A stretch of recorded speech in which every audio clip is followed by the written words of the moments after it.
안녕하세요. 키친 심성입니다. 오늘은 교재 186페이지 우주탐사 태양계 천체들에 관해서 얘기를 한번 해보겠습니다. 자, 일단은 뭐 나와 있는 얘기들이 어떤 얘기들이 나오느냐, 태양계 탐사, 태양계를 한번 조사를 한번 해보자 라는 얘기가 될 텐데, 자, 우리 교재에는요 어떻게 태양계 탐사 역사, 탐사의 역사와 아울러 탐사 방법들에 관한 얘기들이 정리가 되어 있습니다. 자, 판사하는 내용들은요 조금 다르게 한번 적어볼게. 뭐에 관한 어떻게 적어볼 거냐면요, 탐사선의 종류에 관해서 한번 논해보도록 할게요. 탐사선, 태양계를 탐사할 때 쏘아올리는 우주선을 탐사선이라고 얘기를 하겠고요. 탐사선에는 어떤 것들이 있니? 자, 기본적으로 뭐다? 궤도선이라는 게 있습니다. 궤도선. 자, 궤도선이라고 얘기를 하는 건 말 그대로 일정한 궤도를 돌아가는 우주선을 얘기하는 건데, 자, 궤도선을 이용한 탐사 방법, 첫 번째 뭐 있다? 궤도선회라는 방법이 있겠고요. 궤도선회. 또 하나의 방법은 뭐다? 근접 통과라는 방법이 있습니다. 자, 궤도선을 이용한 방법, 궤도선회, 근접 통과. 자, 요 두 개의 차이는 뭐냐 하면, 자, 궤도선회라고 얘기를 하는 건 뭡니까? 이렇게 하나의 천체가 있다라면 탐사선이요 지구에서 쏘아올린 다음에 이렇게 뱅글뱅글 어떻다고요? 관측하고자 하는 천체의 중력장 안에 접어든 이후에 요 천체를 빙글빙글 돌면서 둘레를 돌면서 어떻더라? 탐사하는 방법. 자, 그래서 이러한 궤도선회라는 방법은 어떠한 특징이 있다? 여러 천체가 아니라 한 종류의 천체만 관측할 수 있는 탐사선이 되겠습니다.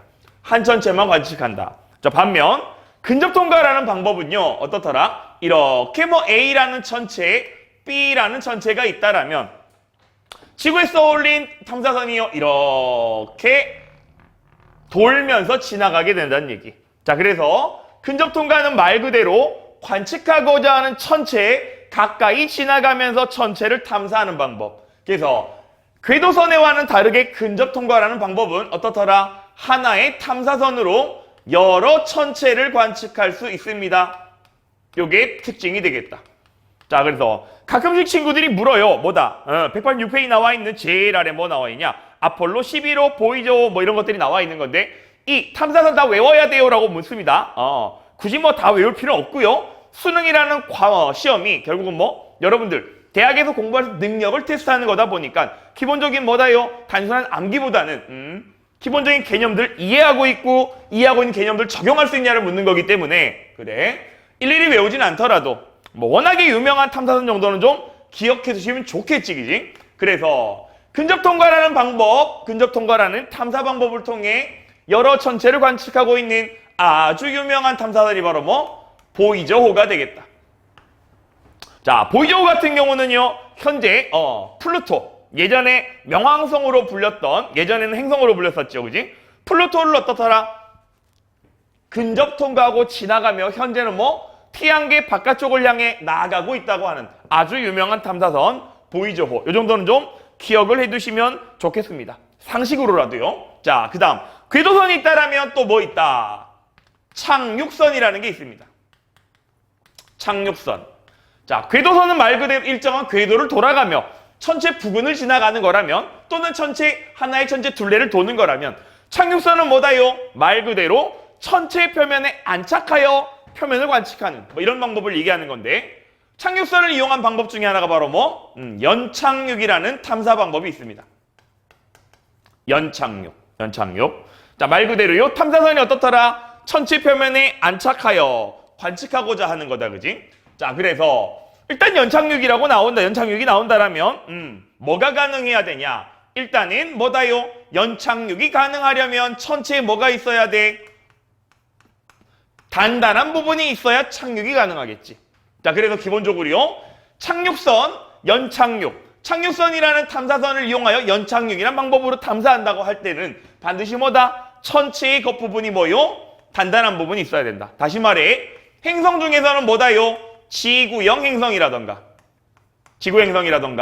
또 달 착륙 유명한 게 있지, 그지? 바로 뭐? 달 같은 경우나 소행성 따위들처럼 천체 표면이 단단한 부분이 있어야 연착륙이 가능하다. 반면 여기 나와 있는 궤도선 같은 경우는 어떠니? 단단한 암석으로 이루어져 있는 지구형 행성도 가능하겠지만 표면이 기체로 되어 있는 목성형 행성도 가능하겠죠. 어차피 착륙하는 게 아니기 때문에. 됐습니까? 자, 게다가 지금 이렇게 연착륙을 하기 위해서는 결국은 봐봐. 천체가 탐사선이 천체 부분이 다가간다라면 이 천체도 뭐나 일정량의 질량을 갖고 있기 때문에 뭐니? 만율력, 중력이 작용하겠지, 그지? 그러면 탐사선이 천체에 다가간다면 어떻게 되니? 중력의 영향을 받아 무슨 운동? 자유낙하 운동을 하게 될 거란 말이야. 어떻게? 이렇게 던져 오른 물체가 슝 하고 낙하하는 것처럼 말이야. 따라서 안전하게 연착륙을 하기 위해서는요, 반드시 연착륙 과정에서 뭐 해야 된다? 낙하하는 속도를 줄여줘야만 하겠다, 그지? 그래서 낙하 속도를 줄이는 일반적인 방법이 바로 뭐? 역추진 분사. 역추진 분사. 그래서 뭐 기본적으로 우주선들이요, 우주에서 날아갈 수 있는 기본적인 원리가 뭐다? 작용반작용이지, 그지? 앞으로 나아가고자 할 때 어떻더라? 뒷방향으로 연료를 분사함으로 인해 작용반작용에서 진행하게 되는 건데, 역추진 분사는 어떻더라? 아래로 내려가면서 어떻게 해요? 아래로 연료를 분사한다라면 작용반작용에 의해 중력 반대 방향 힘을 받아 속력이 느려지겠지. 그래서 안전하게 착륙할 수 있다는 얘기가 되겠고요. 또 뭐 무식한 방법으로는 뭐다? 에어매트를 던진 다음에 폭신한 에어매트에 충돌하면서 착륙하는 방법. 뭐 화재 현장에서 많이 볼 수 있는 거지, 그지? 높은 건물 사람 뛰어내려 매트 깔아놓잖아, 그지? 그와 같은 방법. 자, 또 하나 방법이 뭐냐면 요걸 좀 신경 쓰셔야 될 텐데요. 바로 뭐 있다요? 낙하산을 이용하는 방법이 있어. 자, 기본적인 낙하산을 이용하면 어떻게 됩니까? 낙하 속도가 줄어든다는 얘기는 알고 있잖아, 그지? 자, 그러면 낙하산을 이용하면 속도가 줄어든 이유가 뭐 때문이니? 뭐 때문이다? 바로 뭐 때문이에요? 공기저항을 이용한 거지, 그지? 그래서 만약에 수능 문제에서요, 어떠한 탐사선을 A라는 천체의 뭐다? 낙하산을 이용하여 연착륙시켰다라는 얘기는 뭘 의미하는 거야? 잘은 몰라도요, 그래. 그 천체는 뭘 가지고 있구나? 대기를 가지고 있는 거구나 라고까지 생각할 수 있어야 됩니다. 어려운 얘기는 아니다, 그지? 그렇지만 이렇게 묻는다라면 적지 않게 당황하는 친구들이 있을 거라고요. 자, 그래서 미리 정리를 한 겁니다. 됐나요? 자, 다음. 자, 세 번째 방법이 뭐 있냐? 탐사선이 아니라요, 탐사정을 낙하시키는 방법이 있다. 결국은 천체 표면이 있다라면요, 메인이 되는, 주가 되는 탐사선이 있고요, 이 탐사선에서 탐사정을 떨어뜨리는 거라고. 탐사정 낙하 방법. 자, 그래서 탐사정 낙하 방법은 어떤 경우나 가능한 거냐? 바로 뭐? 목성형 행성들.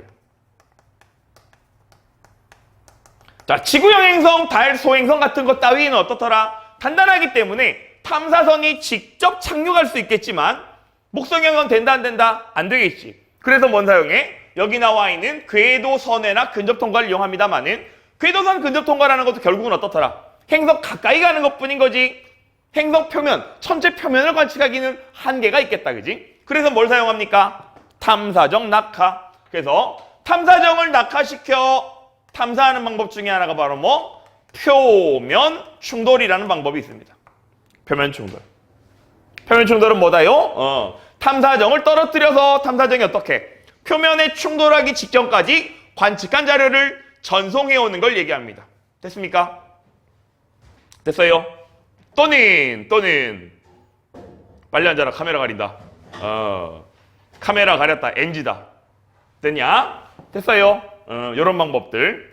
자, 그래서 기본적으로요, 탐사선 종류에 따라서 교재와는 다르게 좀 정리를 해보았고요. 교재에 나와 있는 얘기들은 뭡니까? 궤도선의 근접통과 연착륙 표면 충돌까지.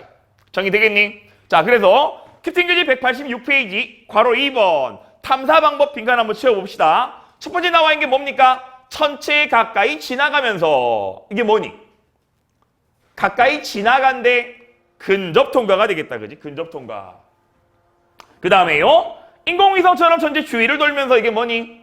궤도선회가 되겠고요. 세 번째 나온 게 뭐예요? 천체 표면에 착륙하여 얘가 뭐다? 연착륙이라는 방법까지. 정리됩니까? 자, 그래서 아까 전에 얘기했던 대로요. 뭐다?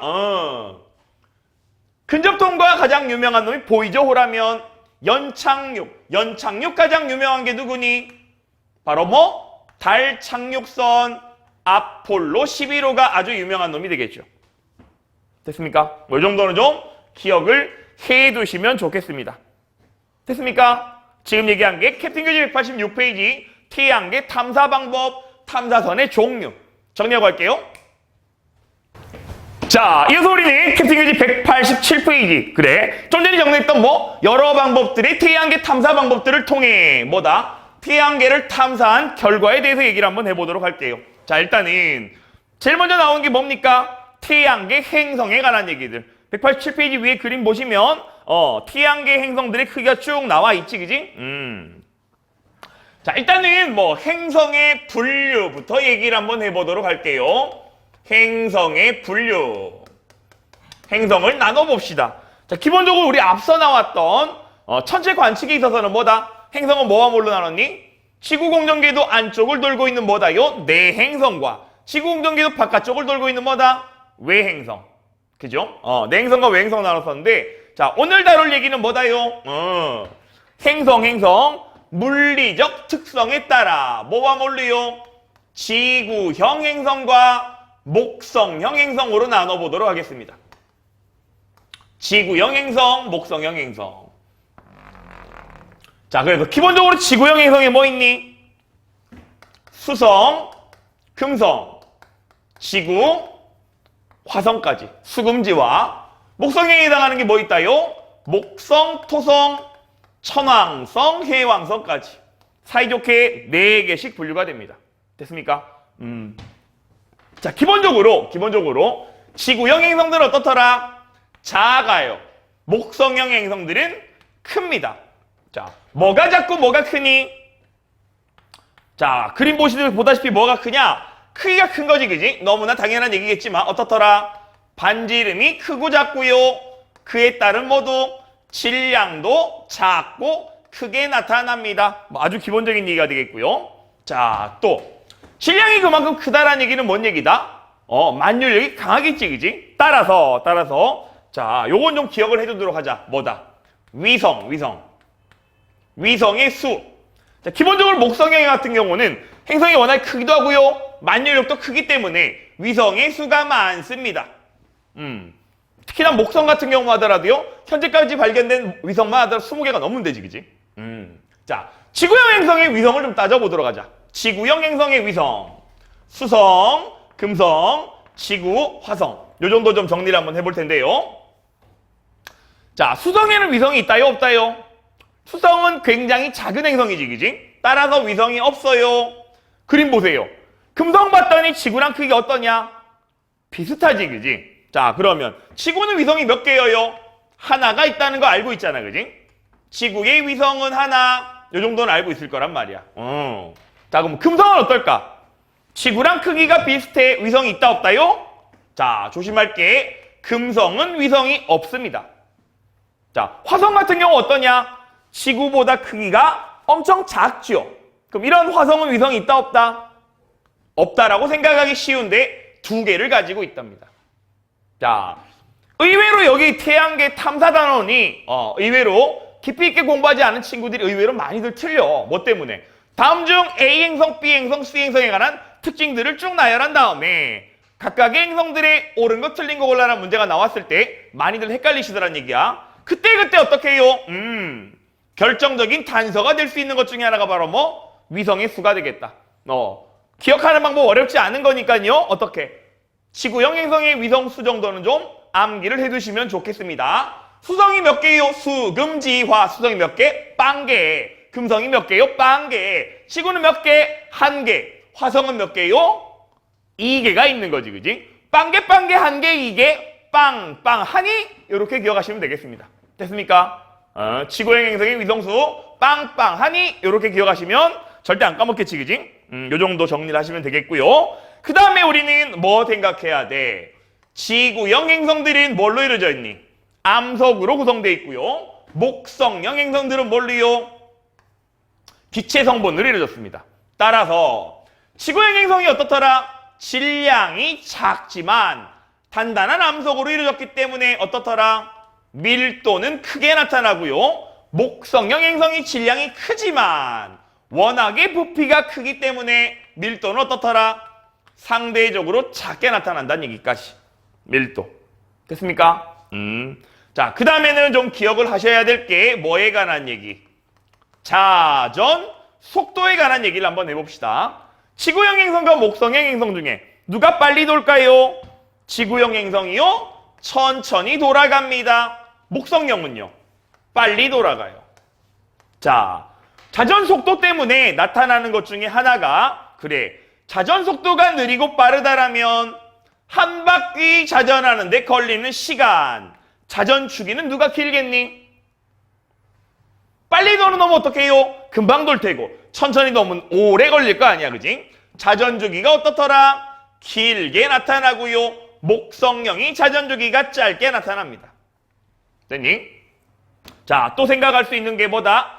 자전 속도 때문에 이렇게 생각하시면 됩니다. 상대적으로 빨리 돌게 되면 어떻게 되냐? 옆으로 퍼지려는 원심력이 크게 작용하겠지, 그지? 따라서 뭐가요? 편평도도 구분되겠는데 이렇게 생각하자. 나무막대에 여기 있는 나무막대에 찰흙을 꽂아놓고 찰흙 덩어리를 뭉쳐서 꽂은 다음에 천천히 돌려. 찰흙이 옆으로 잘 퍼질까요? 잘 안 퍼지겠지, 그지? 그치만 목성형은 뭘로 이루어졌니? 가스.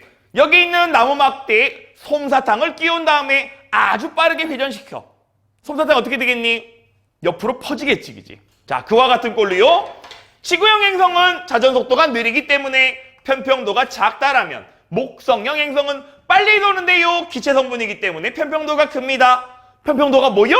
그래, 지구형은요 동그란 구형태라면 목성형은요 오바자 그리자라면 이렇게 옆으로 퍼진 구가 되겠다. 편평도에 관한 얘기. 됐습니까? 자, 또 아울러 뭐까지요? 결국 뭐 자전 속도에 관한 개념이라고 생각할 수 있겠는데 고리.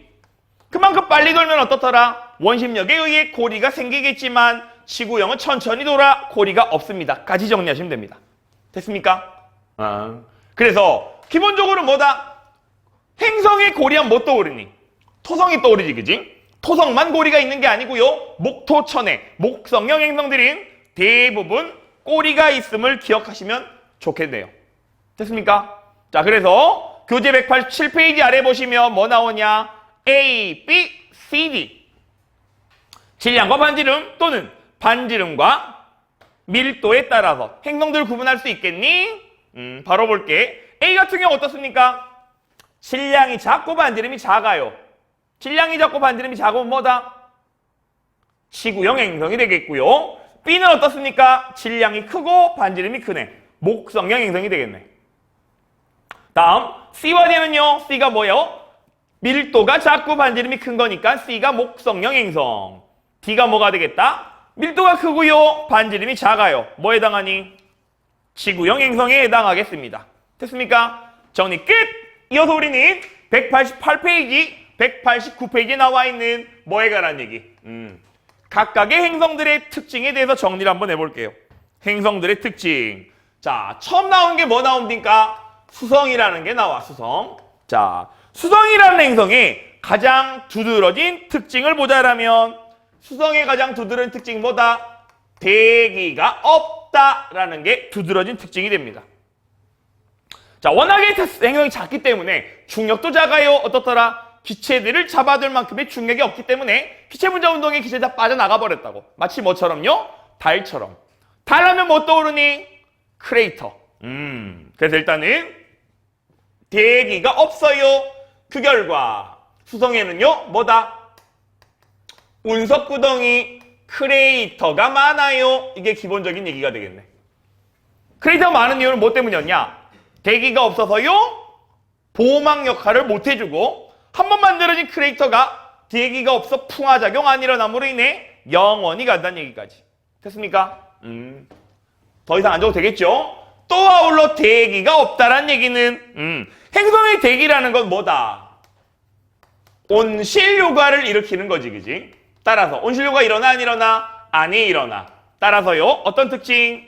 그래, 일교차가 어떻게 아주 크게 나타난다는 게 수성의 특징이 되겠습니다. 됐습니까? 됐니? 수성 정리 끝! 다음 두 번째. 금성에 관해 정리를 한번 해볼게요. 금성. 자, 금성의 가장 두드러진 특징을 하나를 꼽으라면 바로 뭐다? 두꺼운 이산화탄소 대기로 이루어졌다라는 게 특징이 됩니다. 두꺼운 이산화탄소 대기. 두꺼운 이산화탄소 대기. 얼마나 된대요? 약 95기압이나 된대. 지구 기압이 약 1기압 정도라고 얘기를 하는데 지구보다 95배. 어마무시한 거요. 자, 게다가 또 여기 나오는 CO2라고 하면 CO2라고 얘기를 하면 뭐니? 무슨 기체? 온실기체. 따라서 CO2 대기로 인한 온실 효과가 어떻다요? 크게 일어나. 따라서요, 표면 온도가 어떻게 나타납니까? 굉장히 높게 나타난다는 얘기. 생명체가 살 수 없을 정도로. 약 얼마나 된답니까? 470도래. 어마무시한 거다, 그지? 자, 그 다음. 자, 또 CO2 대기 같은 경우는요, 상대적으로 어떻더라? 반사율이 크다라고 얘기를 합니다. 따라서 어떻더라? 태양 복사 에너지 반사율이 큽니다. 햇빛을 잘 반사시키는 거야. 따라서 어떻게? 지구에서 볼 때요, 가장 밝게 보이는 행성 뭐라 부르니? 샛별이라고 불립니다. 별이 아니지만 별처럼 밝게 빛나요? 샛별. 됐습니까? 자, 또 뭐까지요? 두꺼운 이산화탄소 대기가 둘러싸고 있기 때문에 행성 외부에서 금성의 표면을 관측하기가 어려워요. 행성의 표면을 관측할 수가 없습니다. 까지 정리하시면 되겠다. 자, 그래서 뭘 이용해서요? 볼 수 없기 때문에 가시광선을 이용할 수 없겠고요. 대신에 뭐 해야 된다? 전파를 이용하여 관측합니다. 레이더 이용해서. 됐니? 자, 이게 금성의 특징. 자, 두꺼운 CO2 대기와 아울러 금성의 또 다른 아주 큰 특징이 있는데 바로 얘가 뭐다요? 뭐에 관한 얘기? 역자전에 관한 얘기. 자전부터 이렇게 정리를 할게요. 자전에 관한 얘기가 중요한 건데, 자, 일단은 금성 같은 경우는 자, 자전주기랑 공전주기를 비교했을 때 어떻더라? 자전주기가 더 길게 나타난다는 얘기. 실제 지구만 하더라도요, 어떻더라? 한 바퀴 제자리에 빙글 돌면 이게 자전 1회. 이게 뭐에 해당하냐? 낮과 밤이 바뀌는 하루에 해당하겠지. 태양돌레 한 바퀴 돌면 뭐가 됩니까? 계절이 바뀌는 1년에 해당한단 말이야. 그럼 우리는 지구는 어떠냐? 한 바퀴 도는 1년 동안에 365번 자전하기 때문에 1년이 365일이 되는 거지. 근데 금성 골 때려요. 왜? 자전주기가요, 공전주기보다 길대. 그 얘기는 하루 동안에 낮과 밤이 바뀌기 전에요, 계절이 한번 다 바뀌어버린다는 얘기야. 신기하지, 그지? 이해됩니까? 자, 또 아울러 금성은 뭐 한다? 역자전한다고 표현합니다. 역자전. 자, 지구의 자전 방향 어느 방향? 서에서 동, 반시계 방향이잖아, 그지? 그래서 대부분 행성들은요, 태양돌레 공전하는 방향 서에서 동으로 자전해. 자전 방향과 공전 방향이 일치하게 되는데, 자, 여기 나오는 금성은 어떻더라? 역자전이래요. 어디서 어디로? 동에서 서로 자전한다는 얘기야. 자, 그러면 얘가 왜 이런가요? 왜 역자전이야? 라는 얘기인 건데, 실제 얘가 자전 방향이 반대라기보다는 뭐가 문제인 거니? 자전축의 기울기가 문제야. 자전축의 기울기가요, 90도보다 크대. 엄밀히 말하면 얘 때문에 역자전이 일어나는 거니까. 자전축 기울기가 얼마가 된대요? 약 177도나 돼버린대. 오, 그게 무슨 말이냐? 잘 보세요. 여기 나와 있는 지구 같은 경우 봐봐. 또 자전축이 똑바로 선 거에 대해 얼마? 23.5도 기울인 채로 자전하잖아. 반시계 방향으로, 그죠? 근데 금성도 마찬가지. 이렇게 반시계로 돌아가는 게 맞아. 맞는데 자전축이 어떻더라요? 이렇게 도는데 어떻게 된다? 자전축이 거의 180도로 기울어져 있는 거야. 그럼 우리가 볼 때 어떻게 되니? 반대로 돌아가는 걸로 보이겠지. 그래서 동에서 서로 역자전한다고 표현합니다. 정리되겠냐? 뭐 때문이다요? 자전축 기울기가 아주 크기 때문이어요. 금성의 특징. 다음, 자, 이어서 나오는 게 뭔 얘기다? 화성에 관한 얘기. 자, 화성 같은 경우는 화자가 무슨 화자니? 불화자야. 지구에서 봤을 때 화성은 어떻게 보인대? 붉게 보인다는 거야. 자, 화성이 붉게 보이는 이유는 뭐 때문입니까? 화성은 표면이 어떻더라요? 붉게 나타나. 표면이 붉은 이유는 뭐 때문이에요? 표면이 산화철 성분으로 이루어졌기 때문에. 산화철 성분으로 인해 어떻더라? 행성의 표면이 붉게 보입니다. 자, 또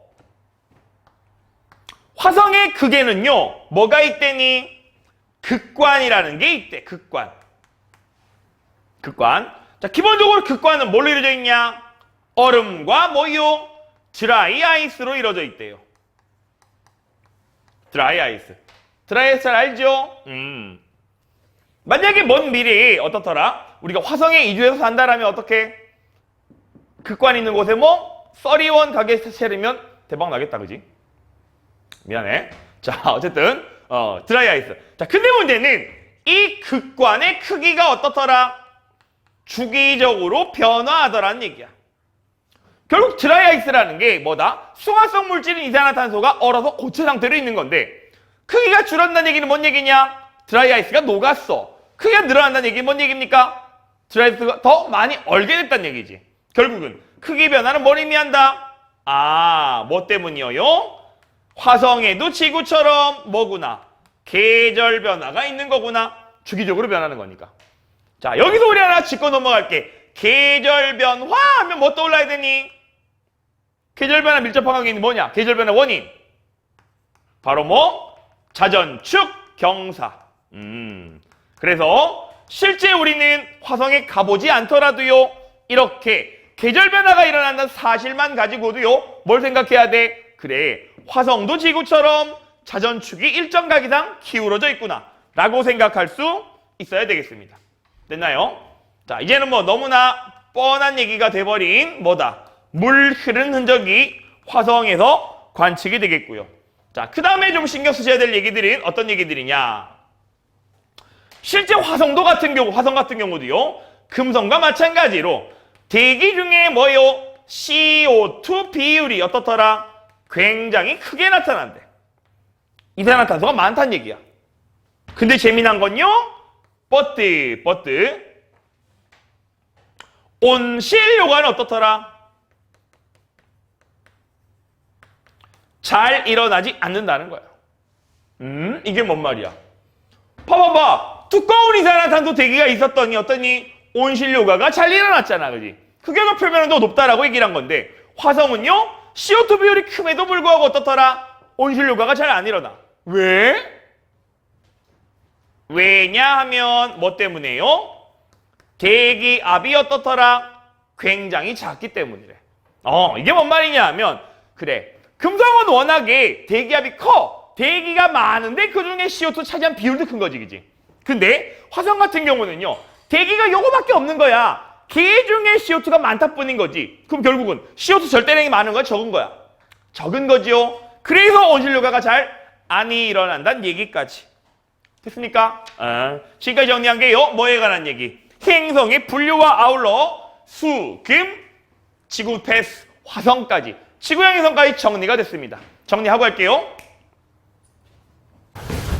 자, 이어서 캡스길 189페이지 목성의 행성들의 정리를 한번 해볼 텐데요. 자, 일단은 여기 단원 있잖아. 우리 초등학교 때부터 이렇게 들어왔던 행성들의 특징이기 때문에 조금 지루하다라고 느끼고 있는 친구들이 있을지 모릅니다만은 의외로 여기 단원이 실수들을 많이 하는 단원입니다. 그래서 캡틴이 수업하는 내용에 있어서 강조하는 부분들은 좀 새겨두도록 합시다. 자, 그 다음 목성의 행성 처음 나온 게 뭐 나오냐? 목성.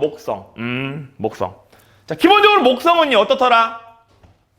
태양계에서요, 가장 커다란 행성이 되겠다. 이 정도는 상식으로 다 알 테고요. 목성의 크기가 가장 크구나. 자, 그 다음은요, 또 대기의 뭐다? 소용돌이 현상에 의해 나타나는 뭐가 보이니? 대적점이 보입니다. 대적점. 자, 소용돌이 현상인데요. 대적점. 목성이 워낙에 크기 때문에 이 대적점 안에 지구 몇 개가 들어갈 크기래. 어마어마한 거지, 그지? 소용돌이 현상. 자, 또 아울러 요건 좀 신경 써두도록 할게요. 자, 목성의 극지방에는 뭐가 나타난다? 오로라가 나타나구나. 오로라? 오로라 하면 우리 뭐 떠올려야 돼? 우리 앞서 캡틴 처음 만난 시간에 얘기했었죠? 오로라라는 게 뭐 때문에 발생하니? 지구 자기장. 그래서 자, 잘은 몰라도요, 우리가 탐사선을 통해 직접 행성 표면에 가지 않더라도요, 오로라가 관측됐다라는 얘기는 뭘 의미하니? 그래. 목성도 뭘 가지고 있구나? 강한 자기장을 갖고 있구나라고 생각하셔야 됩니다. 됐습니까? 자, 그 다음에 나온 얘기가요, 뭐 나오냐? 목성의 위성에 관한 얘기가 나온다, 그지? 목성의 위성 유명한 게 누구 있니? 교재 나와 있지, 그지? 이오라는 위성이 있습니다. 이오가 유명한 이유는 뭐 때문이다? 바로 화산 활동이 일어나는 위성이기 때문에. 화산 활동이 왜 중요해? 자, 실제 원시 지구에서 최초의 생명체가 탄생한 배경 중에 하나가 바로 화산 활동에 의해 막대한 양의 열 에너지 공급. 그래서 일단 에너지가 공급돼야 돼 생명체가 만들 수 있는 건데 화산 활동이 일어나? 그럼 우리는 뭐다? 외계 생명체가 있지 않을까라고 의심하게 된다는 얘기지. 또 아울러 유명한 위성이요, 유로파. 자, 유로파가 유명한 건요, 표면이 두꺼운 얼음층으로 둘러싸여 있는데 그 얼음층 안에 얼지 않고 있는 액체 상태의 바다가 있다는 거야. 우리 앞서 이미 얘기했었잖아요, 그지? 뭐 할 때? 생명 가능지대 뭐다? 물이 무슨 상태요? 액체 상태일 때. 물이 액체 상태로 있다고요? 뭐다? 생명체가 있지 않을까 의심했다는 거죠. 됐습니까? 요 정도 알아두시면 되겠고요. 그 다음에 토성. 자, 태양계 두 번째로 큰 행성이 바로 뭐다? 토성이 되겠는데, 자, 토성 하면 일단 떠오르는 게 뭡니까? 뚜렷한 고리. 뚜렷한 고리를 떠올리셔야 되겠고요. 뚜렷한 고리. 또 아울러 토성의 특징 어떻더라? 밀도가 가장 작은 행성입니다. 얼마나 작니? 밀도가 0.7 정도밖에 안 된대. 이게 얼마나 놀라운 사실이냐면요. 그래, 말도 안 되는 얘기긴 합니다만 토성을 있잖아, 바다에 퉁 하고 던져둔다라면 바다, 물의 밀도는 얼마나 합니까? 1. 토성이란 어마무시하고 질량이 큰 놈이요, 물 위에 둥둥 떠있다는 얘기야. 그만큼 밀도가 작다는 얘기. 또 아울러요, 토성의 특징. 밀도가 작고요, 뭐다? 편평도가 아주 크게 나타납니다. 이렇게. 그 다음 앞서 우리 이런 얘기 했었죠. 지구의 행성과 목성의 행성 구분할 때 고리가 나타나고요, 편평도가 크다라는 건 뭐로 인해서 나타나는 현상? 자전 속도가요, 빠르기 때문에 나타난다고 했었지. 그래. 우리 이렇게 생각할 수 있겠네. 그러면 우리는 뭐다요? 토성이 어떻더라? 뚜렷한 고리가 나타나고요, 편평도가 크게 나타난다는 얘기는, 잘은 몰라도요, 토성의 자전 주기는 길다 짧다? 굉장히 짧게 나타나는구나 까지 생각할 수 있다는 얘기라고. 이해됩니까? 뚜렷한 고리, 밀도, 그 다음에 편평도까지. 됐습니까? 요 정도 정리하시면 되겠고요. 자, 또 토성에 굉장히 유명한 위성이 있습니다. 뭐 있냐? 타이탄. 타이탄이라는 위성이 왜 유명하냐? 바로 위성 타이탄이라는 위성이 꽤나 큰가 봐. 모두 가지고 있대. 대기를 갖고 있는데요, 그 대기 성분이 뭐다? 질소와 메테인 성분이래. 질소, 메테인이 뭘 의미하는 거냐? 바로 원시 지구의 대기랑 비슷한 성분. 그렇다면 뭐니? 토성의 위성인 타이탄에서도요, 생명체가 탄생하지 않을까라고 의심한다는 얘기겠죠. 됐습니까? 요 정도 목성, 토성까지. 다음 천왕성에 관한 얘기. 자, 천왕성은요, 바로 뭐다? 앞서 얘기했던 금성과 아울러 어떻더라? 뭐 하고 있는 놈? 역자전하는 행성이 되겠습니다. 역자전. 어디서 어디로요? 동에서 서로 자전하게 되겠다. 그딴 얘기는 얘도 역자전하는 이유가 뭐 때문이다요? 그래, 자전축의 기울기가 어떻더라? 자전축의 경사가요, 얼마보다? 90도보다 크기 때문이야. 됐습니까? 요렇게 정리하시면 되겠고요.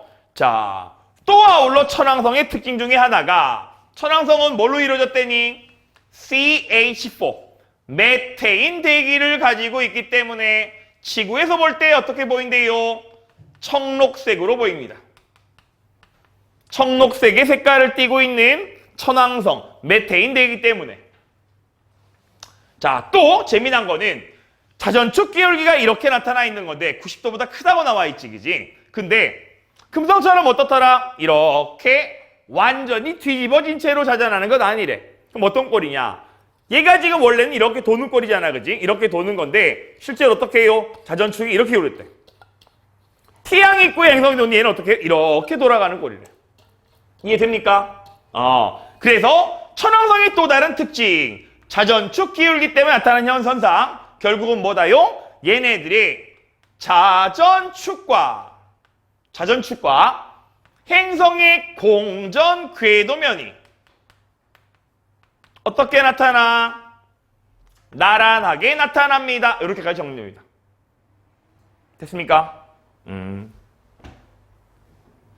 됐나요? 자, 그 다음에 요 얘기까지도 좀 한번 해보도록 하자. 천왕성 얘기가 나오면요, 어떤 얘기를 해야 되냐면, 잘 봐봐봐. 실제 천왕성도 뭐다? 지구형이 아니라 뭐입니까? 목성형 행성에 해당하는 거지. 맞아, 아니야? 그럼 목성형 행성이라면 자전주기가 길어요, 짧아요? 자전주기가 짧다는 걸 의미하는 거잖아, 맞지? 그러면 빨리 돌아 자전주기가 짧은 건데, 자전주기가 짧다는 얘기는 뭡니까? 하루의 길이가 어떻더라? 짧다는 얘기야. 맞지? 그럼 하루라는 게 뭡니까? 우리 지구 기준 생각할 때는 낮과 밤이 바뀌면 하루가 되는 거잖아. 맞지? 그러면 지금 여기 나온 천왕성도요, 자전주기가 짧아요. 그렇다는 얘기는 뭔 얘기입니까? 낮과 밤의 길이가 길게 나타나 짧게 나타나? 낮과 밤의 길이가요, 겁나 길게 나타난다는 얘기. 응? 금방 얘기했잖아. 빨리 자전한다면 태양 받아요? 낮? 태양 받지 않아요? 밤? 이렇게 되는 거 아니야. 근데 얘는 자전주기의 짧음에도 불구하고 왜 낮과 밤의 길이가 기냐? 라는 얘기거든. 잘 봐. 지금 얘가 태양이라고 칩시다. 천왕성이 어떻게? 자전과 아울러 공전을 하게 되는 건데 어떻게 돌아간대? 자전축이 공전 궤도면과 나란하돼 있지. 그럼 얘는 이렇게 돌면서 캡틴 얼굴을 태양이라고 하자라면 이렇게 돌아갈 거란 말이야. 맞아, 아니야? 그러면 결국 어떻습니까? 지금 태양을 향하고 있는 부분이 아무리 자전이란다 하더라도요, 계속해서 태양을 향하고 있는 거지. 반대쪽은 계속 태양 반대를 향하고 있잖아. 이해됩니까? 따라서 어떻더라? 자전주기가 짧음에도 불구하고요, 낮과 밤의 길이가 길게 나타나. 이유는 뭐 때문에? 자전축 기울기가 공전궤도면과 나란하기 때문에 나타난 현상입니다. 라고 정리가 되겠다고요. 됐습니까? 다음, 해왕성. 자, 해왕성 같은 경우는요, 얼마 전에 보이저우가 근접 통과하면서 관측했기 때문에 아직까지 우리 교육과정에 실리기까지는 자세한 정보들이 부족해. 자, 그래서 해왕성 같은 경우는 다른 건 다 자치하고요, 푸르게 보인다는 거와 아울러 뭐까지? 대기의 소용돌이 현상에 나타나는 대흑점이 보입니다. 정도만 정리하신다라면 목성형 행성 정리 끝! 됐습니까? 자, 지금까지 행성에 관한 얘기들 정리를 했고요. 이어서 교재 190페이지 뭐에 관한 얘기를 한번 해보자. 태양계 작은 천체들, 행성 이외의 것들에 관해서 얘기를 한번 해보도록 할게요. 자, 처음 나온 게 뭐 나오냐, 교재에? 외소행성이라는 게 나와 있다, 그지? 외소행성. 거기 바로 뭐니? 우리가 잘 알고 있던, 우리가 어릴 때는 행성이라고 불렸던 명왕성이 껴있죠. 자, 왜 명왕성은 어릴 때는 행성이었는데 지금은 행성이 아니야? 그래, 세계 천문학회에서요, 어떻더라? 행성에 관한 기준을 새로이 정했기 때문이야. 자, 그러면 우리는 여기서 이걸 얘기 한번 해보자. 뭐에 관한 얘기? 자, 그러면 과연 행성이라고 불리려면 어떠한 조건을 만족해야 되나요? 자, 우리 흔히 말하는 행성이라는 게 뭐였습니까? 태양둘레를 공전하는 천체 이렇게 알고 있잖아, 그지? 자, 좀 더 디테일하게 가보자면요. 첫 번째 조건. 행성이라고 불리기 위해서는요. 태양둘레를 뭐 해야 돼? 공전하여야 됩니다. 태양둘레 공전. 또 아울러 두 번째. 자, 얘가 좀 중요한 얘기인데요. 뭐가? 바로 태양둘레를 공전하되 무슨 모양이 된다? 구형, 구 모양의 천체여야 된다는 얘기야. 이게 왜 중요하냐? 라는 얘기가 되는데, 자, 결국엔 천체들은요, 뭐 한다? 태양둘레를 돌아가는 공전도 하겠지만 제자리에 돌아가는 뭐도 일어나? 자전도 일어나겠지. 계속해서 아까 얘기했다. 편평도 얘기했다시피 뭐다? 자전을 하게 된다면 어떻게 됩니까? 옆으로 퍼지려는 원심력이 작용하겠지. 그지? 그럼 결국은 천체가 어떻게 해요? 계속해서 옆으로 퍼져 편평도가 커진다라면 구형을 유지할 수 있다 없다? 없게 된단 말이야. 그쵸? 근데 뭘 가지고 있다라면?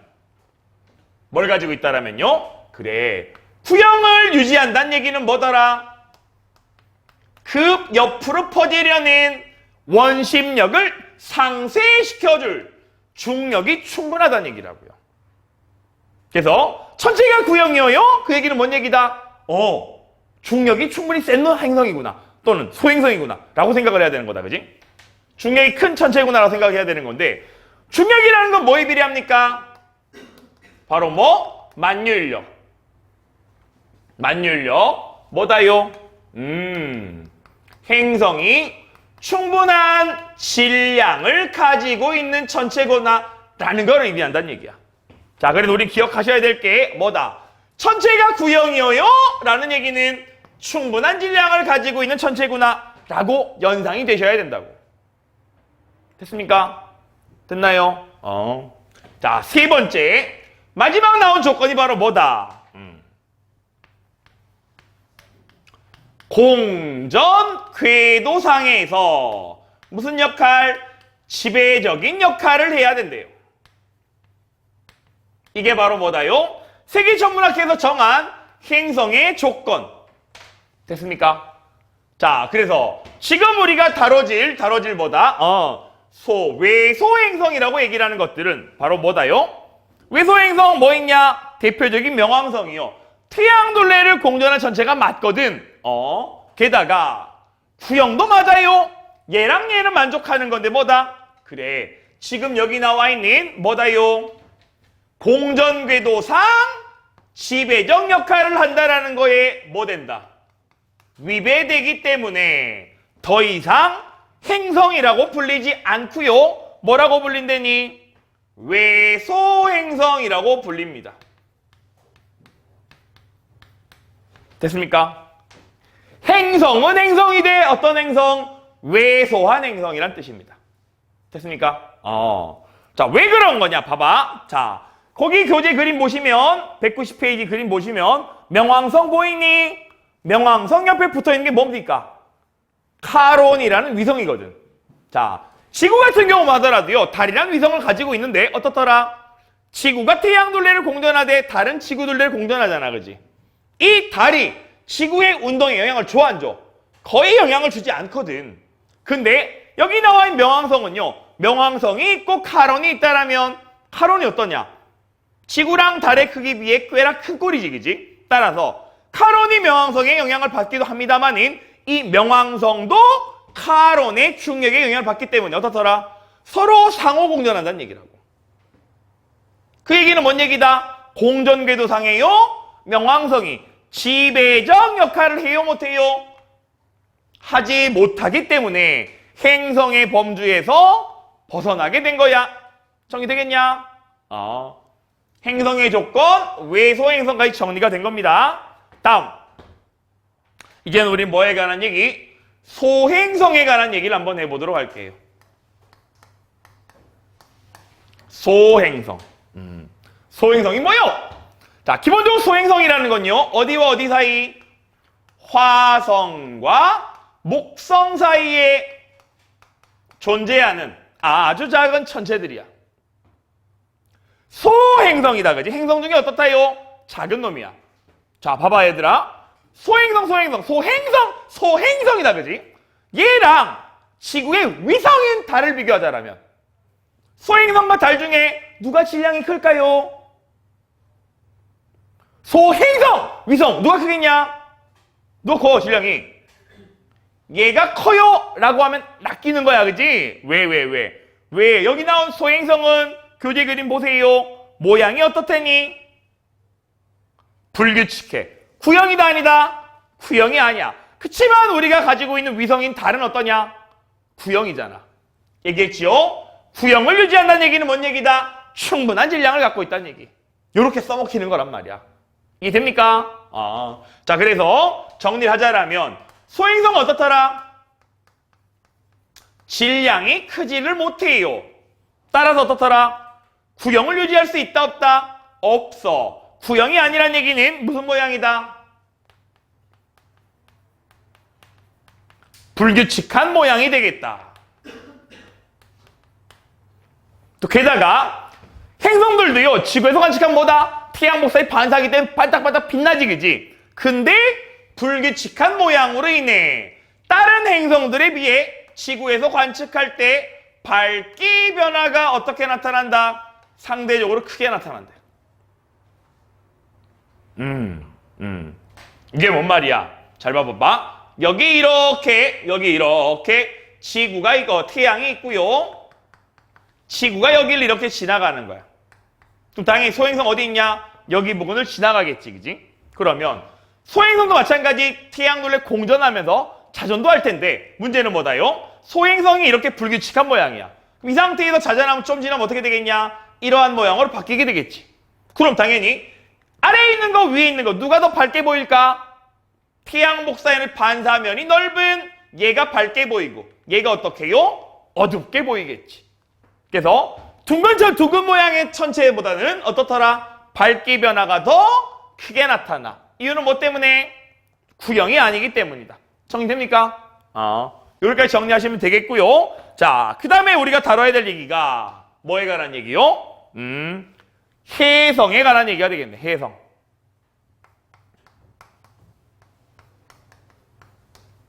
해성. 자, 기본적으로 해성은요, 어떻더라?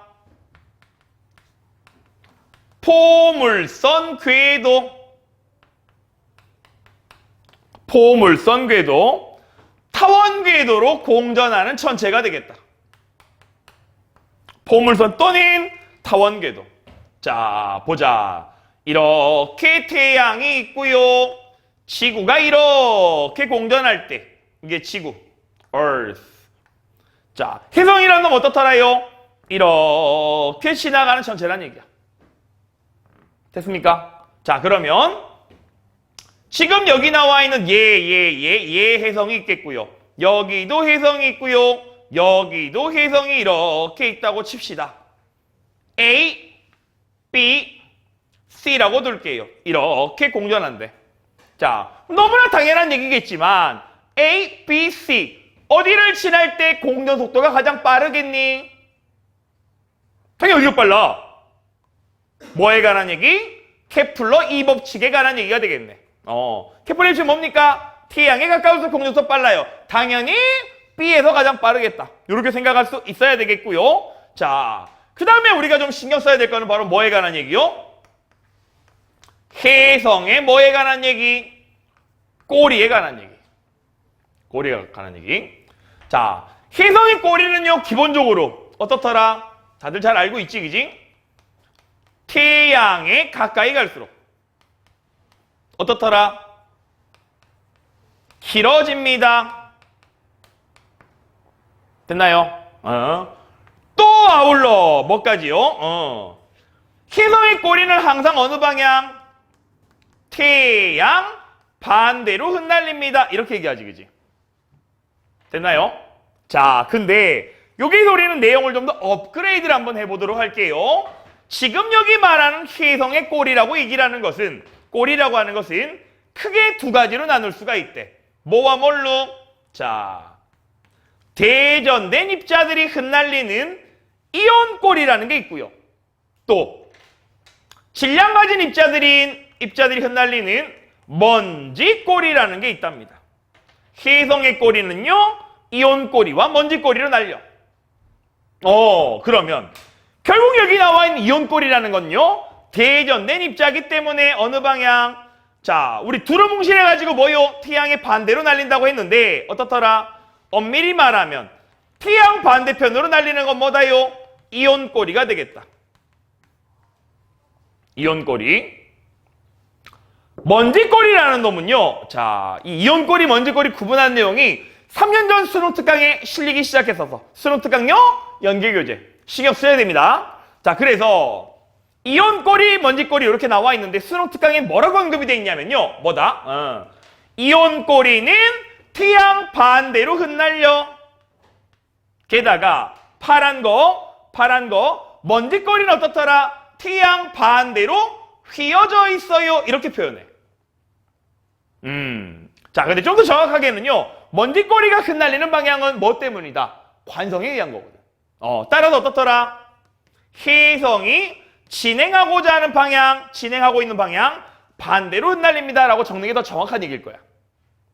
이해되나요? 그럼 다시 한번 그려볼게. B에 위치해 있을 때는요, 여기 봐봐. B에 위치일 때는 꼬리가 어디로 흩날려? 태양 반대편에 이렇게 길게 흩날리겠지. 이게 뭐라고요? 태양 반대편 이온 꼬리. 먼지 꼬리 어디로 흩날리니? 이렇게 진행 방향 쪽, 반대쪽으로. 구분 되겠니? C 같은 경우는 어떻습니까? 혜성의 꼬리, 이온 꼬리는 이렇게 뒤로 흩날려. 태양 반대편. 그치만 먼지 꼬리는 어떻더라? 진행 방향의 반대 방향으로 이렇게 흩날리게 된다고. 구분 되겠냐? 아하. 자, 그래서 기본적으로요, 혜성의 꼬리에 관한 얘기 좀 신경 쓰셔야 되겠고요. 자, 또 아울러 우린 이렇게 한번 물어볼게. 뭘 물어보냐면 봐봐. 지금 이렇게 혜성이 공전궤도상 지나갈 때 혜성의 질량을 비교 한번 해볼게요. A와 C에서의 혜성의 질량 누가 클까? 그 얘기는 혜성의 질량이 변하니? 라는 얘기거든. 자, 분명 지금 얘기했던 대로 뭐다요? 혜성의 일부였던 먼지 성분들이 어떻게 됐냐? 태양 반대편으로 흩날리며 뿌리며 지나가는 거야. 맞지? 그러면 A, B, C로 진행할 때 먼지, 이온들을 보다 많이 흩날린 게 누구냐? C가 되겠죠. 결국은 혜성이 싣고 지나가던 이온이나 먼지들을 흘리고 지나가게 되는 거니까 당연히 어떻다요? A의 질량이 크고요, C가 작을 수밖에 없다는 얘기. 됐습니까? 그 얘기는 봐봐. 혜성의 공전궤도상의 혜성은 어떻더라? 이렇게 이온이나 먼지를 흘리고 다닌다는 얘기야. 맞아, 아니야? 그러면 혜성이 지나가는 길목에는 어떻더라? 이온이나 먼지가 많다는 얘기가 되겠지. 따라서 지구랑 혜성이 가까이 다가가지 않더라도요, 어디 지난다라면 지구의 공전궤도와 혜성의 공전궤도가 만나는 여기 부근에서는요, 지구에서 뭐가 일어날 수 있다? 우주쇼라고 불리죠. 유성우가 발생할 수 있습니다. 자, 바로 나온다, 그지? 교재 190페이지 아래요. 유성과 운석. 이게 뭐예요? 유성이라고 얘기를 하는 건요, 지구 근처를 지나가고 있던 천체들이 지구 중력에 끌려 들어와. 그럼 대기와의 마찰로 뭐한다? 밝게 타성어다. 유성. 별똥별이라 불리죠? 그러다가 대부분의 천체들은 작기 때문에 대기 마찰 타서 사라지겠지만 꽤나 큰 놈이 들어왔다면 어떻게 되니? 다 타지 않고요, 지표면에 쿵 하고 떨어지겠지. 이걸 뭐라고 하냐? 운석. 주우면 로또. 된다요? 그래서 운석. 그 돌을 수집하는 사람들에게는 뭐 지구 바깥에 있던 돌이라고 해서 굉장히 값어치 있게 비싸게 인정받는 모양이더라고요. 그런 얘기까지. 자, 그래서 뭐다요? 혜성까지 정리가 됐습니다. 자, 기본적인 행성들 특징들보다는, 자, 우리 지금까지 고1 과정, 고2 과정 배웠던 것보다는 좀 더 자세한 얘기들, 지구과학적인 원리가 좀 많이 배어있는 부분들이니까 정리를 잘 해두시면 좋겠습니다. 자, 여기까지 정리하시고요. 우리는 뭐다? 191, 192페이지 기출문제 변형 연속으로 4문제가 있습니다. 부디 바로 해설 강의 듣지 마시고요, 문제 풀고 강의를 들으시기 바라겠습니다. 4문제 도전! 자, 191페이지 기출문제 변형 한번 풀어보도록 할게요. 자, 목성, 화성, 금성 세 가지를 순서 없이 나타냈다라고 나와 있는데, 자, 밀도, 주기, 표면 온도가 나와 있네. 자, 보시면 자전주기가 굉장히 길게 나타나고요. 표면 온도가 굉장히 높다라는 걸 통해 A가 뭐구나? 금성이구나 라고 생각하셔야 되겠고요. 나머지 남아있는 B와 C가 뭐 있다? 목성과 화성이 될 텐 거니까 당연히 목성이면 목성형, 화성이면 지구형이 될 텐 거니까 밀도가 상대적 작은 B가 뭐가 되겠다? 얘가 목성형 행성이 목성이 되겠고요. 얘가 화성일 수밖에 없겠구나. 끝났네. 자, 그럼 위성수는 당연히 누가 가장 많니? A가 아니라요.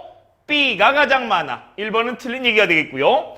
A의 표면 온도가 가장 높다. 왜요? 맞는 얘기지, 그지? 두꺼운 이산화탄소 대기로 인해. B의 극지방, 목성의 극지방, 오로라가 관측된다.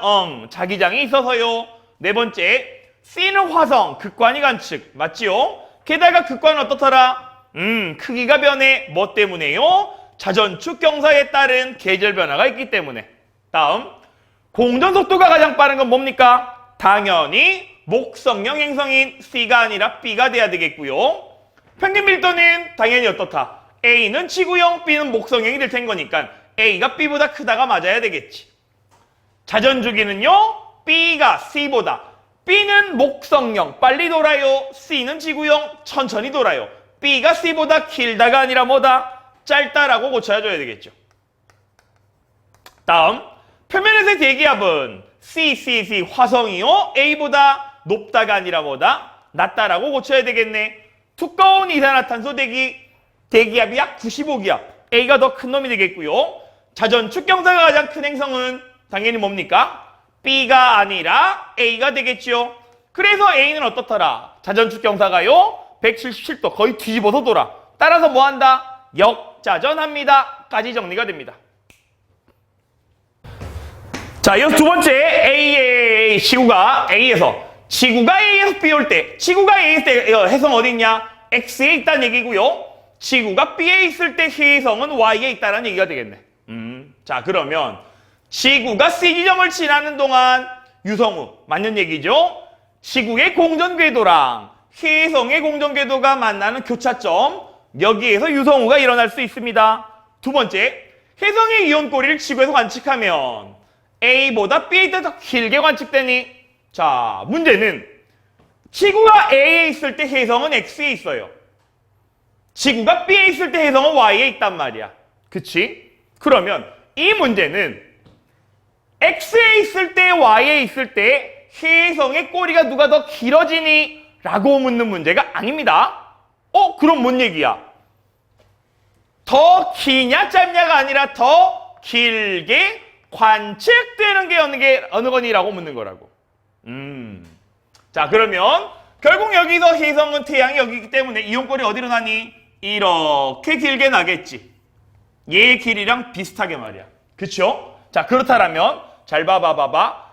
지금 얘 같은 경우는 해성이 태양과 어떻더라? 거의 내합의 위치. 사계의 위치에 가까운 거잖아. 그지? 반면 얘는 어떻습니까? 꼬리가 이렇게 나 있는 게 보이는 거 아니야. 그래, 이 얘기라고. 여러분들이 지구고요. 내가 해성이라면 해성이 X 있을 때는요. 꼬리가 어떻더라? 여러분을 향해 이렇게 나 있는 거야. 길게 보이니? 아니지, 그지? 반면 Y에 있을 때는 어떻습니까? 여러분이 지구, 내가 해성이라면 꼬리가 어떻게 해요? 이렇게 흩날려 있는 거야. 어느 게 더 길게 보일까요? 당연히 뭐가 되겠다? Y일 때, 따라서 B일 때, A보다 B에 있을 때 더 길게 관측될 수 있습니다. 결국 이번 문제는요, 해성의 실제 꼬리가 길어지냐 짧아지냐 묻는 게 아니고요. 뭐에 관한 얘기? 지구와 해성이 이루는, 태양과 이루는 이각에 관한 문제가 되겠다. 됐습니까? 세 번째, 해성의 온도선은 X에서 Y로 가는 동안, 이렇게 가는 동안 얘가 근일점이 될 텐 거니 어떻게 되니? 빨라지다가 느려진다고 해야겠죠. X가 되겠고요. 네 번째, B지점을 지나는 동안 해성은, 자, 지구가 여기 있고 해성이 여기 있대. 그럼 어떻게 되냐? 지구랑 태양을 이어놨을 때 지구의 관측자가요, 요렇게 태양을 본다라면 시면상 오른쪽 어디에 해당하니? 서방에 위치하는 게 되는 거잖아. 그지? 그러면 지구에서 관측한 대성이요. 태양의 서방에 위치하게 된다는 얘기는 당연히 언제? 새벽녘 동쪽 하늘에 보인다고 해야죠. 됐습니까? 마지막 가나는 그래 지금 여기 나와 있는 거 지워볼게요. 가랑 나가 뭐가 이온꼴이니? 태양 반대 나가 뭐가 되겠다? 이온꼴이가 되겠고요. 진행 방향의 반대로 휘어진 게 가가 먼지꼴이가 되겠습니다. 정리 끝? 자, 192페이지 세 번째 문제. 태양의 전체 1, 2, 3 기준이래. 자, 결국 여기 나와 있는 1, 2, 3가 결국 뭐더라? 행성의 범주에 들기 위한 조건이 되겠다. 그지? 따라서 태양주위 공전 구형 형태의 지배적 역할. 결국 가에 해당하는 게 뭡니까? 행성이 되겠다. 그러면 1과 2는 만족하지만 3를 만족하지 않아. 지배적 역할을 하지 못하는 게 뭡니까? 바로 명왕성 같은 놈들. 외소 행성이 되겠네요. 다는 뭐예요? 구형을 이루지 않고요. 태양 주위 공전하는 거니까 뭐다? 불규칙한 모양 소행성이 되겠네요. 라는 뭐예요? 태양 주위를 공전하지 않아요? 태양 주위를 공전하지 않는 태양계 전체 뭐 있겠냐? 태양이 아닌 행성 둘레를 공전한 전체인 위성쯤이라고 생각할 수 있겠네. 끝났죠? 첫 번째. 가의 전체들을 물리적 구분하면 행성은 뭐다요? 지구형과 물리적 특성인 거니까 목성형으로 나눌 수 있습니다. 또는 공전 궤도 크기로 나누자면 내행성과 외행성은 나눈다. 이렇게 표현할 수 있어야겠죠? 두 번째, 플루토는 명왕성, 외소행성에 속합니다. 라에 속하는 천체들, 위성은 다 소행성보다 모두 크기가 작냐? 아니야. 오히려 크죠. 왜? 위성들은 구형, 소행성들은 구형이 아니게 되니까. 마지막, 소행성 어디 속하냐? 다에 속합니다. 끝! 192페이지 마지막 문제 봅시다. 지구를 딴 탐사선이 A에 도착한 궤도. 자, 지구에서 탐사선을 쏴가지고요. 여기 도달한다는 얘기야. 자, 그러면 탐사선이 행성 A에 결국은 뭔 얘기입니까? 이렇게 나타나는 얘가 탐사선의 공전 궤도에 해당하는 거지, 그지? 속도가 일정할 리가 없죠? 왜? 지구에 출발할 때가 뭐다? 근일점에 해당할 텐 거니까. 속도는 일정한 게 아니라요. 지속적으로 멀어지는 걸 텐 거니까 근일점에서 원일점 느려지게 될 거예요. 두 번째. 지구에서 탐사 발사하는 방향은 자전 방향과 같니? 라는 얘기인데 봐봐. 얘가 지구고요. 우주 탐사선을 쏜단 말이야. 지구가 이렇게 자전할 때 우주 탐사선을 자전 방향 이렇게 쏘는 게 유리할까요? 자전은 이렇게 하는데 자전하는 반대 방향 쏘는 게 유리할까요? 당연히 어떻게 되겠다? 그 얘기잖아. 우리가 버스를 타고 달려가는데 버스 타고 가다가 그지? 앞으로 뛰는 게 유리하니 뒤로 뛰는 게 유리하니 그 얘기잖아. 다시 한번. 이 우주선은요. 지구 자전 속도와 아울러 이렇게 표면을 따라 이쪽 방향으로 움직이고 있었단 말이야. 이쪽으로 움직이다가 이렇게 뛰어가는 게 멀리 날아가겠냐? 이렇게 가고 뒤로 날아가는 게 멀리 날아가겠냐? 당연히 어떻더라? 진행 방향으로 날아가는 게 더 유리하겠지, 그지? 자, 그래서 우리는 기억을 할게요. 뭐라고? 탐사선 발사하는 방향은요, 어떻다요? 지구 자전 방향과 같다. 세 번째, 탐사선이 지구를 출발하여 행성 A 도착하지 얼마 걸리니? 자, 이게 바로 뭔 문제다? 케플러 법칙에 관한 문제입니다. 결국은 얘가 여기에서 이렇게 여기까지 온다는 얘기는 뭔 얘기니? 지금 그려놓은 공전 궤도의 절반을 이동한다는 얘기야. 그 얘기는 뭔 얘기다? 얘는 바로 이 탐사선의 공전 주기의 절반을 의미하는 거지. 공전 주기 어떻게 계산하냐? 장반경 가지고. 자, 그럼 볼게. 장반경이란 게 뭐였니? 여기까지 긴 지름의 절반이 되겠죠. 그러면 여기서부터 여기까지가 7AU야. 여기서부터 여기까지가 얼마가 되니? 태양과 지구 사이의 거리가 될 테니까요. 1AU가 되겠네. 따라서 탐사선의 공전 궤도 긴 지름이 8AU. 장반경 얼마가 됩니까? 4AU가 되겠고요. 4AU의 세제곱은 공전 주기의 제곱이 될 텐 거니까 2의 제곱의 3승은 2의 3승의 제곱과 같아요. 얘가 P제곱이잖아. 따라서 공전주기는 얼마? 8년이 되겠네. 따라서 공전주기가 8년이라 절반 돌아가는데 얼마? 4년 걸리겠구나. 케플러 법칙에 관한 문제입니다. 마지막. 자, 얘도 뭐 좀 어렵게 느껴질 수 있겠는데 탐사선이 지구를 출발할 당시, 자 봐봐, 탐사선이 여기서 나아가서요 여기까지 오는데 얼마 걸려? 4년 걸린다는 얘기잖아. 맞죠? 그러면 현재 행성 A가 여기 있다라면 탐사선을 쏠 때 얘는 언제다? 4년 전에 어디 있었냐 이 얘기지. 이해합니까? 그러면 최소한 얘의 장반경이 얼마? 7AU에 해당하는 거니까, 7AU에 해당하는 거니까 행성 A의 공전주기는 얼마입니까? 7의 세제곱이 공전주기의 제곱에 해당하는 거겠지. 이해되냐? 그러면 7, 7, 49, 49번 7하면 얼마입니까? 얼마? 7, 9, 63 하면 얼마냐? 340? 얼마 나오겠다, 그지? 343인가요? 343? 그지? 얘는 뭐다요? 얘는 P의 제곱이라고 나온 거잖아. 그러면 정확하게 계산할 필요는 없다 하더라도요, P가 얼마 나오니? 뭐 대충 뭐 18쯤 나오나요? 약. 그치? 그 얘기는 뭔 얘기다? 지금 얘가 행성 A의 공전주기 중에 4년 전에 어디 있었냐라는 거잖아. 한 바퀴 도는데 18년가량 걸린다라면 4년 전에 어디 있겠냐? 대충 뭐 여기쯤 있겠지. 또는 뭐 여기쯤 있을 거 아니야. 이해돼 안 돼? 따라옵니까? 그렇다면 여기 나와 있는 지구에서 봤을 때 어떻겠냐? 태양의 심연상 오른쪽 어디에 해당하냐? 서방에 해당할 텐 거니까 언제? 새벽녘에 관측됩니다 라고 정리가 되어야겠죠. 케플러 법칙과요 행성운동까지 한꺼번에 복합된 문제가 되겠습니다. 정리되겠니? 자, 이래서 우리는 뭐다? 태양계 탐사. 어떻게 보면 조금 지루한 내용일 수 있고요, 좀 익숙했던 얘기이긴 합니다만은 수능 문제 주로 나오는 테마들, 중요한 개념들, 강조했던 부분들은요 반드시 짚고 넘어가셔야 되겠고요, 요렇게 응용되는 문제들에 있어서 앞에 나와 있는 케플러 법칙과 짬뽕되는 문제들 충분히 훈련하시기 바라겠습니다. 수고하셨습니다. 지금까지 큐트 심성입니다.